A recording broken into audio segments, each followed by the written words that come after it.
अवतार मेहर बाबा की जय। अवतार मेहर बाबा की जय। 17वां संदेश है बाबा का। उसका टाइटल है चेहरा मेरी ओर रखो। संदेश है, यदि तुम अपना चेहरा सत्य के सूर्य की तरफ रखोगे तो माया रूपी तुम्हारी परछाइयाँ तो रहेगी पर तुम्हारे पीछे की ओर रहेगी। पर यदि सूर्य के प्रकाश की ओर तुम्हारी पीठ रही तो परछाइयाँ तुम्हारे सामने होगी और तुम उसका अनुसरण करोगे। यद्यपि परछाइयों से तुम अपने आप छुटकारा नहीं पा सकते, परंतु यदि तुम सूर्य की ओर चेहरा रखो और सूर्य अपनी पूर्ण ऊंचाइयों पर गौरवान्वित हो रहा हो तो तुम्हारी परछाइयाँ हमेशा के लिए गायब हो जाएगी।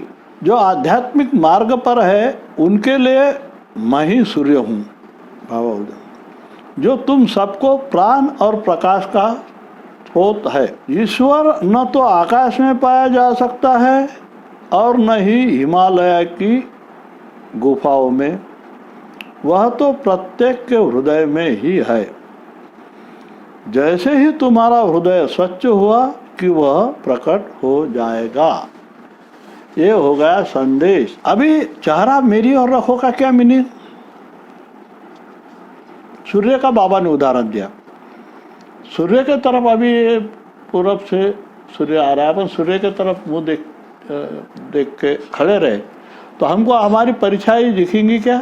नहीं, वो पीछे हो जाएगी क्या? और अगर सूर्य की तरफ पीठ कर दिया अपन ने, सूरज के तरफ पीठ कर दिया तो क्या हो जाएगा? अपने को अपनी छाव दिखेगी सामने। तो बाबा बोलते हैं, अभी वो परछाई को बाबा हमेशा बोलते मेरी छाया है। सृष्टि, बाबा ने बोला मैं सत्य हूँ और मेरी छाया, ये ब्रह्मांड मेरी क्या है? छाया है। और इसलिए कि मैं अनंत हूँ, मेरी छाया भी अनंत है।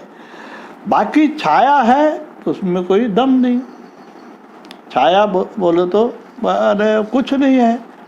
अब मैंने कल भी बोला था, अभी कल लाइट की तेरे पीछे छाया पड़ रही, उस पर से कोई चीटी जा रही तो उसका कोई कॉग्निजेंस लेता नहीं, क्योंकि तेरे को मालूम है छाया है यार, कुछ नहीं, झूठ है। तो इस सत्य में ये सृष्टि बाबा ने वो नहीं अपना कुछ नहीं और सब कुछ जो चल रहा है अपने सेंटर में, ग्रंथ भाऊ जी ने एक्सप्लेन किया बाबा के कहने से।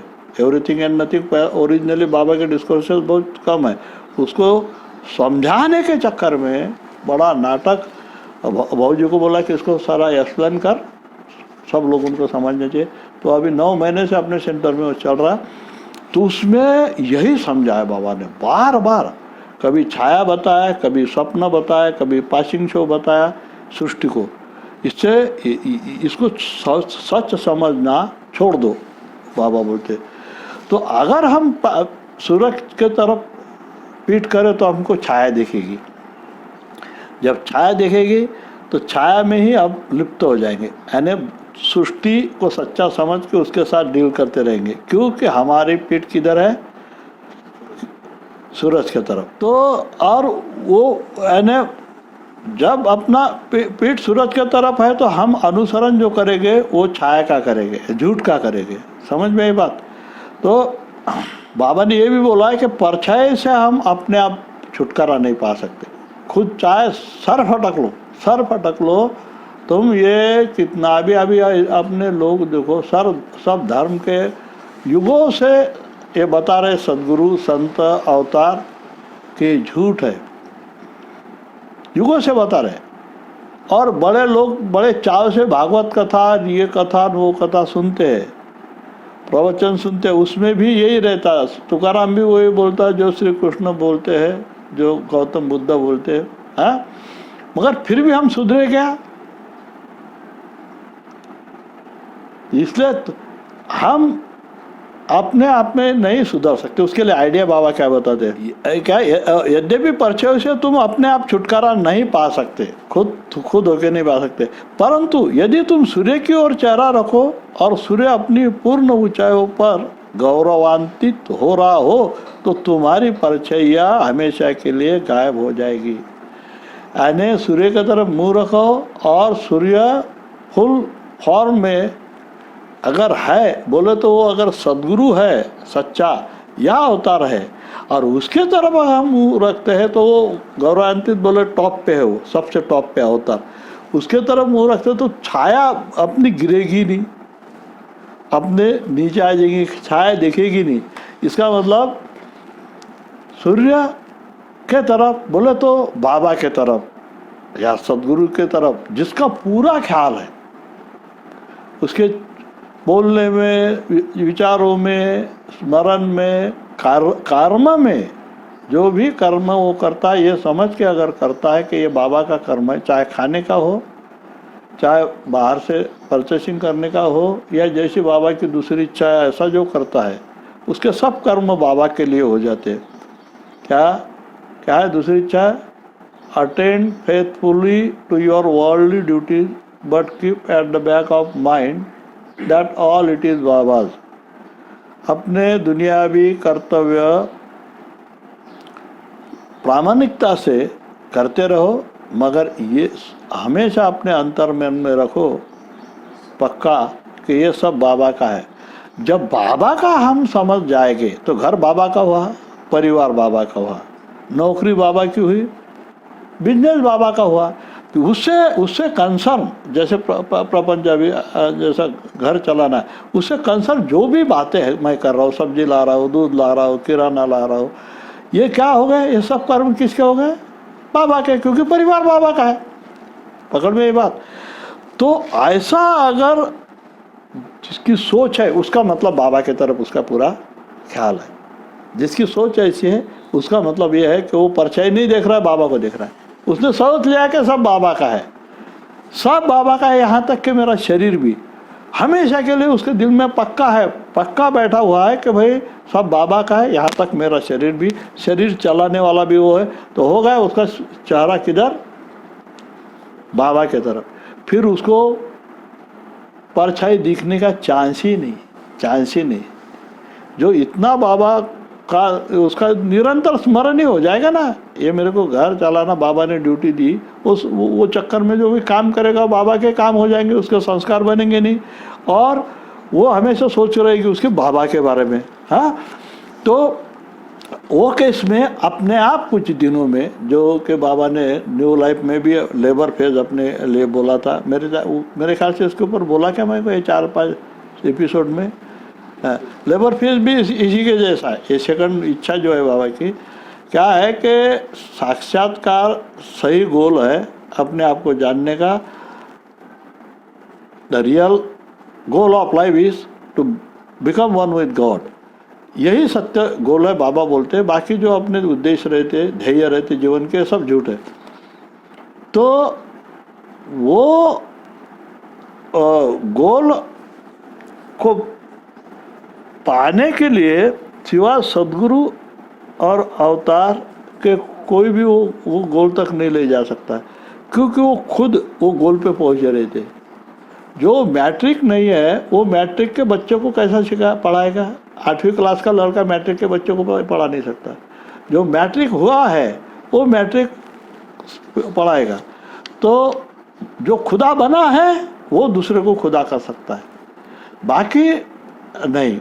तो ये अगर, हाँ, लेबर फेज में बोल रहा था, फिर ऐसा मेरा ये छूट जाता कि इसके पहले जो कोई और अवतार काल में जो है ना, ये जो ध्यान धारणा करके और सन्यास लेके, या दूसरा एक ये था स्टाइल, सन्यास सब त्याग दो और सन्यास लेके खुदा के भरोसे चलते रहो, भिक्षांदेही करते रहो और अपना पेट पालते रहो, यहाँ से वहाँ भटकते रहो, जिप्सी लाइफ। अपना कुछ नहीं है, सब खुदा का है, ऐसे चक्कर में घूमते रहो। और ये तीसरा था एक लंगोटी बोले तो ध्यान धारणा हो गया।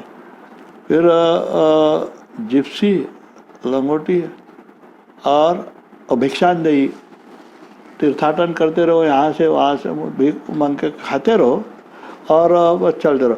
ये एक कुछ मार्ग थे। हिमालय पे जाके ध्यान धारणा करने का। तो ये मार्ग बाबा ने ये मानवता के लिए खुद कर लिया।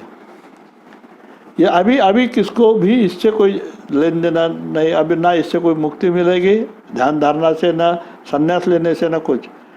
ये अवतार ने एक फेज लेबर फेज अपने पे छोड़ा। वो जो लेबर फेज से जीवन जिएगा वो भगवान बन जाएगा, उसको मुक्ति मिलेगी। ये अभी स्टाइल है ना मुक्ति मिलाने का। तो लेबर फेज वही है जो सेकंड इच्छा है। ट्रस्टी करके भगवान के बाबा के अपना जीवन जो उसने दिया है अपना परिवार वो चलाने के लिए, जो भी उसने उपजीविका दी है वो करते रहो। अपना खुद का कुछ भी नहीं, ट्रस्टी है बस हम बाबा के, ऐसा विश्वस्त करके अगर जो जीवन जीता है तो लेबर फेज में आ गए बस। और उसके सिवा तुमको मिलना भी नहीं। बाकी तो फिर उसके लिए वो चीज़ जाने के लिए बहुत वो नई जिंदगी का तराना बहुत कठिन बात जो बताई बाबा ने। तराना में सब है, यानी जो वो जिंदगी नई जिंदगी जिएगा वो भगवान बनेगा, तो उसमें सब है। तो कभी आए बात तो अपन सोचेंगे उसके ऊपर। हाँ, अतः बाबा बोलते हैं कि ईश्वर ना आकाश में है ना हिमालय की गुफाओं में है। हाँ, वो उसके वहाँ का स्थान उसका स्थान कहाँ है बोले, हर एक के हृदय में स्थान है। अपन भजन बोलते हैं, ग्रंथात देव नाही, पंथात देव नाही, हृदयात देव आहे। हृदय में देव बस अपना अपने को इतना होना आगे की कोई जरूरी नहीं। कहीं ग्रंथ में नहीं है, कहीं जंगल में नहीं, कहीं पहाड़ों में नहीं, ना आकाश में है, स्वर्ग में है, ना नर्क में। क्या तो फिर कहाँ है? बाबा बोलते हैं हृदय में है। अभी बाबा ने ये भी बोला है कि मैं तुम्हारे हृदय में प्रकट होने के लिए तड़प रहा हूँ, घुसने के लिए। मगर प्रॉब्लम क्या है, इसलिए नहीं जा सकता कि वहाँ पहले तुमने मेहमान भर के रखे। वो जब तक खाली नहीं होंगे तो मैं नहीं जाऊँगा, मेरे लिए जगह नहीं। तो क्या मेहमान क्या है? मेहमान वो है काम, क्रोध, मोह, लोभ, देश, स्वार्थ, अहंकार। ये चीज़ें अपने इसमें भरी हुई है। इसलिए बाबा बोलते मैं इनसे शर्माता हूँ ये मेहमानों से। जब ये भाग जाएंगे, तुम उनको निकाल दोगे तो मैं वहाँ प्रस्थापित हो जाऊँगा। और जब एक बार मैं आ गया तो हो गया काम।